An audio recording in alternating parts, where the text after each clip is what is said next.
السلام عليكم ورحمة الله وبركاته. النهاردة أنا جاي أجاوب على سؤال بيطرحه كتير من أولياء الأمور، هو هل ابني مش متأسس ولا عنده صعوبات في التعلم؟ طبعا عشان نجاوب على الموضوع ده هنقسمهم الأول. هنتكلم الأول عن الطالب اللي مش متأسس.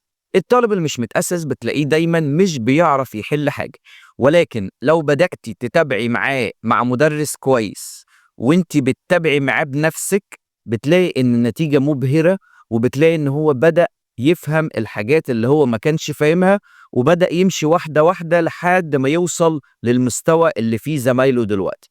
وطبعا بتكتشفي ان هو كان مع مدرس مثلا مش كويس، او ان المشكلة كانت عندك مثلا لسبب ظروف في بيبي جديد مثلا ما كنتيش مهتمية بيه، ولكن لما بتبدأي تهتمي بيه بتلاقي ان الموضوع جميل جدا وتقولي طب ما انا ابني بيفهم اهو. اما الطالب اللي عنده صعوبات في التعلم ومحتاج رعاية خاصة، ده بتبقي جربتي معاه مرة واتنين وتلاتة واربعة مدرسين عاليين جدا ومستواهم كويس، وانت حضرتك بتتابعي معاه بنفسك، وفي الاخر المحصلة صفر في الحاجات البسيطة. انا بتكلم حتى الحاجات البسيطة مش بيبقى عارفها وما بيعرفهاش بعد شرح كتير وبعد تعب كتير. في الحالة اللي زي دي لازم بيتعمل له اختبار ذكاء، وبتتابعي مع دكتور وبتبدأي تقرري هل احنا محتاجين رعاية خاصة ولا محتاجين ان احنا ندخله دمج.